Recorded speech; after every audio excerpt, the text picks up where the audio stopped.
వనితావాణి కార్యక్రమానికి స్వాగతం. ఈనాటి వనితావాణి కార్యక్రమంలో ముందుగా సామినేని శైలజ గారి స్వీయ కవితలు వింటారు. నా కవితా శీర్షిక ఆశా స్వప్నం.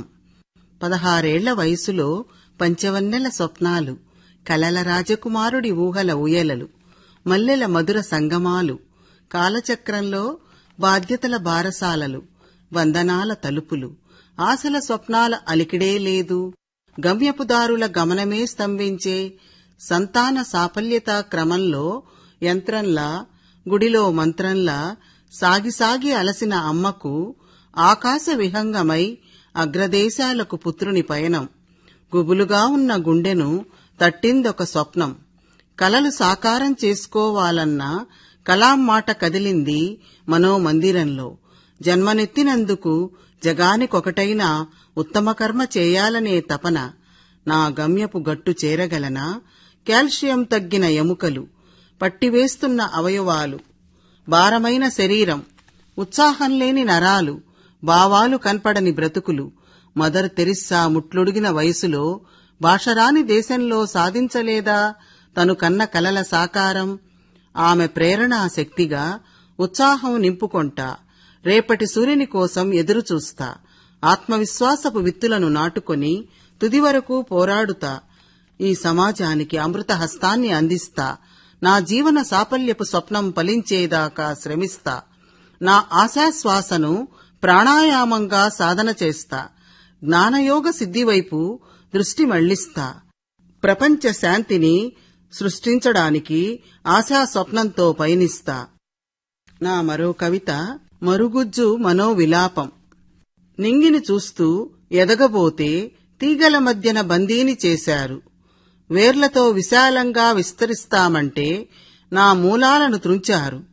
ప్రకృతినే పరిహసిస్తున్న మానవ మేధ, పాపపుణ్యాలు లేని వికృత చర్యలు, నరుని స్వార్థానికి మేమయ్యాము మరుగుజ్జు వృక్షాలు. ఎన్నేళ్లైనా అదే కుండి, అదే విస్తరణ, ఎదగలేని ఉపయుక్తం కాని బొమ్మలాంటి జీవనం, స్వేచ్ఛలేని జీవన పోరాటం. ఇంటి కారాగారంలో సూర్యుని సరిగా చూడని వృక్షాలుగా బొన్సాయంటూ వలస తెచ్చుకుని పెంచుతూ వేలల్లో వ్యాపారాలు. ఆ దైవానికైనా జాలి లేదా మాపైన? మార్పులేని ఆకారాలు, వత్సరాల సుదీర్ఘ జీవనం, కోరినట్లుగా పెంచుతున్నారు కోసి. మా ఆకారాలు కూడా వాళ్ల ఆలోచనలే. మరణమే మేలేమో మాకు ఈ స్వేచ్ఛలేని బ్రతుకు కన్నా. నా మరో కవిత కొత్త బంగారు లోకం. అదుగో నా నవ్యలోకం, సరికొత్త బంగారు లోకం. విలువల కోసం ఆరాటమక్కడ, స్వచ్ఛత కోసం పోరాటం, సైన్యంలా ధీరత్వం, కలిసికట్టుగా సమానత్వం, నిస్వార్థానికి నీరాజనం, ప్రతిఫలమాశించని పరోపకారం. నడుద్దాం ఆ నవలోకానికి, అద్దంలాంటి అందాల లోకానికి. ఆశా కిరణాల ప్రవాహమక్కడ, అరుదైన అమృతలోకమది. కృషియే మూలంగా ముందుకు సాగే మరో లోకం. ఆహ్వానిద్దామా అరుదైన ఆ భూతల స్వర్గాన్ని, హరిత శోభిత సుందర లోకాన్ని. హాహాకారాలు లేవచట, అనాథలసలే లేరు, అరాచకత్వం ఆమడ దూరం, అస్పృశ్యత అంతకంటే దూరం. మంచిని కంచెగా వేసిన మహోన్నత లోకం, మార్గదర్శకమైన శాంతిలోకం, సంతోష సుందర స్వప్నలోకం. స్వాగతిద్దామా ఆ అభ్యుదయ సమాజాన్ని, ఆనందిద్దామా ఆ బంగారు నవ్యలోకాన్ని. కృషి చేద్దామందరము అలాంటి ఆదర్శ లోకం కోసం. నా మరో కవిత నలుగురు కలిసిన వేళ. నలుగురు కలిస్తే నయాగారాల నవ్వుల జల్లులు కురియాలి. మంచి వాక్యాల మలయ సమీరాలు స్పృశించాలి. అనుబంధాల సరాలు అల్లాలి. ఆహ్లాద వీచికలు వీయాలి. తరహాసపు పరిమళాలు వెల్లివిరియాలి. ప్రోత్సాహ వృక్షాలు ఆలంబనవ్వాలి. నలుగురు చేతులు కలిస్తే కదా కరతాళధ్వనులు. సమిష్టి కృషితో సర్వ ప్రయత్నాలు పవిత్రతకు ప్రతిబింబాలవ్వాలి. కష్టాలకు స్వాంతన కూర్చాలి. ధీరత్వానికి నిచ్చెనలేయాలి. వెన్నుతట్టి తోడుగా నడవాలి. మనసులోని మాటల వెల్లువ కురవాలి. మదికి కావాలి చల్లని జల్లులు.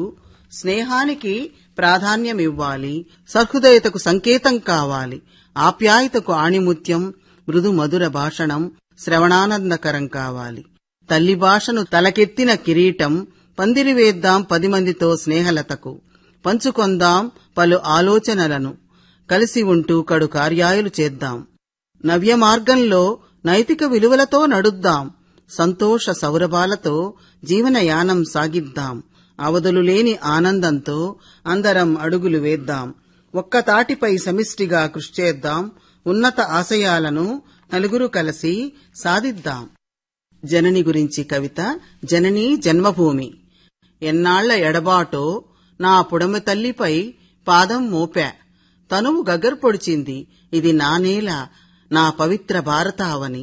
జననీ జన్మభూమిచ్చ స్వర్గాదపి గరీయసి, ఆహా నా మన్ను అందాలు, శతాబ్దాల సంస్కృతి చరిత్రలు, యోగ ఆయుర్వేద సిద్ధ పరిమళాలు, పద్య గద్య వేద మంత్రాల ధ్వని తరంగాలు, కంచి గద్వాల ఉప్పాడ చేనేత అందాలు, భారతమ్మకు సొగసులు, కూచిపూడి భరత వడిస్సీ నాట్యాల విందులు, మల్లెజాజి పారిజాతాల పూజా సుగంధాలు, పూతరేకుల అరిసెల చేగోడీల రుచులు.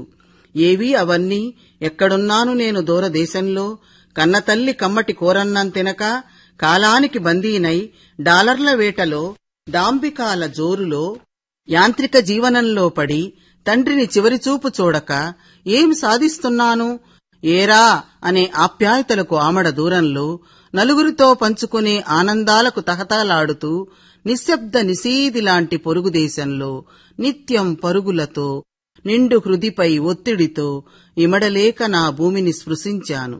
స్వేచ్ఛగా గడియారంతో పనిలేక, విరామంగా నవ్వుల గలగలలు వింటూ, విశ్రాంత జీవితం ఉల్లాసంగా నా దరిద్రిపై ధన్యుడనవుతాను. ప్రశాంతపు పానుపుపై పవళిస్తాను. నా మరో కవిత స్వగతం. ఎవరనుకుంటున్నారు, నేనెవరనుకుంటున్నారా? ఓ మాత గర్భంలో పెరుగుతున్న ఆడశిశు అంకురాన్ని, ఆదిలోనే అంతమవుతున్న ఆడశిశు పిండాన్ని బ్రతికించుకొన్న అమ్మ. ఆ వెచ్చటి అమ్మ గర్భంలో నుండి అభిమన్యుడిలా ఆలకిస్తున్నాను. అన్యాయపు సంకెళ్లతో ఆక్రందనలు, స్వార్థపరుల పైశాచికాలు, నవనాగరిపు ముసుగులో నడుస్తున్న అకృత్యాలు ఆలోచిస్తే వెలికి వచ్చి నెగ్గుకు రాగలనా? అమ్మ పురిటినొప్పుల కంటే బిడ్డగా బయటకొచ్చాక బాధల భారమే భయానికమనిపిస్తోంది. నా అందమే నా శత్రువుగా మారి నన్ను రసాయన దహనం చేస్తుంటే తప్పించుకోగలనా? ఏమో మరి. ప్రేమించలేదనే ద్వేషంతో దారుణంగా చేసే హత్యలను ఆపగలనా? ఆటబొమ్మల వావి వరసలు వదిలేసిన కామాంధులను ఎదిరించగలనా? ధనం ఎరగా మాయమాటలతో మోసగించి మగవాడిచే వంచబడకుండా ఉండగలనా? మధ్యతరగతి ఆడపిల్లగా నిర్బంధాలు, బెదిరింపులు, బలవంతాలు ఆపగలనా? పసివయసులోనే నుసుచేస్తున్న నరరూప రాక్షసుల మధ్య గడపగలనా? నన్ను మోస్తున్న తల్లి నా బోసి నవ్వు కోసం ఆరాటపడుతోంది. నేనున్నాను రామ్మ, రాబందుల నుండి రక్షణనిస్తానంటోంది. రాణిలా అన్ని విద్యలలో సామర్థ్యం సాధించాలంటోంది అమ్మ. రావణుల్లాంటి రాక్షసులను రాటుతేలి ఎదిరించాలంటోంది కోటి ఆశలతో నా అమ్మ. నా రూపం కోసం 1000 కళ్లతో ఎదురుచూస్తున్న నా తల్లిని కాదనగలనా? ధైర్యం కూడగట్టుకుని దరిత్రిపైకి రావాలని ఆశతో ఎదురుచూస్తున్నాను. నవోదయం రాకపోతుందా? 9 మాసాల కాలం తర్వాతైనా నాతోనైనా నూతనాధ్యాయం ప్రారంభానికి ఉవ్వీళూరుతూ వస్తాను. నా మరో కవిత మాతృదినోత్సవ శుభాకాంక్షలు. మాతృదినోత్సవ శుభాకాంక్షలు ఎందుకు? వత్సరానికొకసారి జన్మదినంలా. మాతృదినమా పితృదినమా? అమ్మ సంతోష సౌఖ్యం ఆనంద సౌరభమంతా ఆకాశ విహంగమెక్కి నీతో తీసుకెళ్లావు. వ్యామోహంతో, స్వార్థంతో, మూర్ఖత్వంతో కమ్మని కుటుంబ బాంధవ్య స్మృతులలో గరళం నింపావు. కాలంతో పాటు పరుగులు తీసిన నీవు శుభాకాంక్షలతో సరిపెడుతున్నావా? కరడుగట్టిన హృదయాన్ని ద్రవీకరిస్తావా? మమతల మల్లెలు మాత పాదాలపై పోయగలవా? ఆత్మీయత ఆభరణాలు అలంకరిస్తావా ఆమె గళానికి? బీడువారిన రక్తపాశాన్ని అనుబంధపు చినుకులతో చిగురింపచేస్తావా? నీ బాల్య స్మృతులతో చెమర్చుతున్న అశ్రుముత్యాలు ఆపగలవా? నిరాసక్తతో గమ్యం లేక పయనిస్తున్న ఆ మాతకు మంచి గంధపు లేపనమివ్వగలవా? నీ ఆలింగనం కోసం ఆరాటపడుతున్న అమ్మను నీ చల్లని పన్నీటి జల్లు స్పర్శతో లాలించి చెప్పగలవా మాతృదినోత్సవ శుభాకాంక్షలు? గుబులుగా ఉన్న అమ్మను గులాబీలా గుబాళించాలని అభినందనలు చెప్పు కుమారా. మరో కవిత మనోవేదన. ఎల్లలు లేవు మాకు అగ్రదేశాల నుండి ఆంధ్రావనికి అలుపెరగక వేనవేల యోజనాలు ఎగిరొచ్చి ఆశ్రయం కోసం ఆనందంగా అతిథులుగా సాగరాలు దాటి సాహసంగా పుట్టిల్లులా విశ్రాంతి తీసుకొందామని మదినిండా ఊహలతో ప్రకృతి ఒడిలో పవళిద్దామని పరుగు పరుగున ద్వీపాలు చుడుతూ గగనాన విహరిస్తూ పర్వత శ్రేణులపై విడిదికై వేంచేస్తున్నాము విశ్రమిస్తూ. విందు వినోదాలతో సంతోష సౌరభాలతో సేదదీరుదామని పాతమిత్రుల కోసం వలస వస్తే మాకు స్వాగతం పలికే మలయ సమీరాలేవి, మదిదోచే తటాకాలేవి, ఊసులాడే రెల్లుగడ్డేది, నీటిలో కదలాడే బుల్లి మత్స్యాలేవి, ఆహ్లాదమిచ్చే వృక్షాలేవి, సరస్సుకు పూర్వ రూపురేఖలేవి, సుందర నయనానందకర సుకుమార పక్షిమిత్రులేరి, వరిపంటలతో చేపల చెరువులతో సహజ వనరులకు వికృతత్వం, మానవ మేధతో మా మనసుకు అఘాతం, స్వార్థంతో మా వలసలపై దాడి, మా నిట్టూర్పులు గ్రహించరా, మా మనోవిలాపము వినిపించదా, మా విహార స్థలాక్రమణ తగునా, అతిథి దేవోభవ మాట మరిచారా, విపరీత ధోరణులు మానరా. నరులారా, ఎన్నో దశాబ్దాల మా స్థావరం బోసిపోతోంది. పక్షిరాజులకు పరుపులాంటి కొల్లేరుని నల్లేరులా నలిపేస్తారా, కొల్లేరుని నల్లేరులా నలిపేస్తారా. మా మూకజీవుల సహజ వనరులను కాపాడరా, ధరణి తల్లిపై సమతుల్యాన్ని నిలపరా, వసుదైక కుటుంబంగా వర్ధిల్లలేమా మనమంతా. నా మరో కవిత తడి స్వప్నాలు. మానవాళికి ఓ అందమైన వరం స్వప్నం. ఆధ్యాత్మికంగా స్వప్నం ఓ భవిష్యవాణి. గుండెకొండల మూలల్లో ఎక్కడో పారవేసుకున్న స్మృతుల మూటను కలత నిద్రలో మనసు భుజాన వేసుకొని చూపడమే స్వప్నం. రామదాసు చెర విముక్తి ఒక భక్తి సాక్షాత్కార స్వప్నం. అన్నమయ్యకు రోజుకొక కీర్తన వ్రాయమన్న వెంకటనాథుని స్వప్నం తారీకులతో తాళపత్ర లిఖితం. రఘునాథ నాయకుడి కలలో రామచంద్రుడే రామాయణాన్ని మధురవాణిచే అనువదించడం ఆశ్చర్య స్వప్నం. ఆండాళ్లు ప్రేమ కథను తుళు ప్రభువు చేత తెలుగులో వ్రాయించిన శ్రీకాకుళాంధ్ర విష్ణువు ఎన్నుకొన్న మార్గం స్వప్నమే. స్వప్నంలోనే సావిత్రి సత్యవంతిని చూసి ప్రేమించిందట. అనాదిగా స్వప్నం పురాణ ఆధిక్యం, పుణ్యాచారం. అందులకు రంగురంగుల కలలు, అనుభవం లేని సన్నివేశాల మిశ్రణం. ఎన్నో పగటి కలల తడి స్వప్నాలు కలాంగారన్నట్లు కలలు కందాం, సాకారమవడానికి కదులుదాం. రైతన్నకు నిండు పంట ఇంటికి చేరిన అతని కళ్లలో ఆర్ద్రతా స్వప్నం.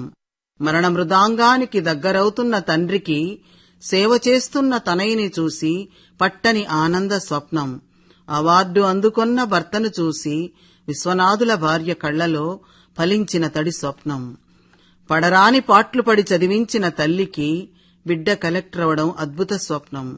కళాకారుడి కల పండిన రోజు, పద్మవిభూషణ ఫలించిన రోజు అతని చిరకాల స్వప్నం. పంచవన్నెల రాకుమారుడి కోసం ఎన్నో స్వప్నాలలో మునుగుతున్న కన్నె పిల్లలు. మన మనసులోని ఊహల సాక్షాత్కారాలే స్వప్నాలు. మీరింతవరకు సామినేని శైలజ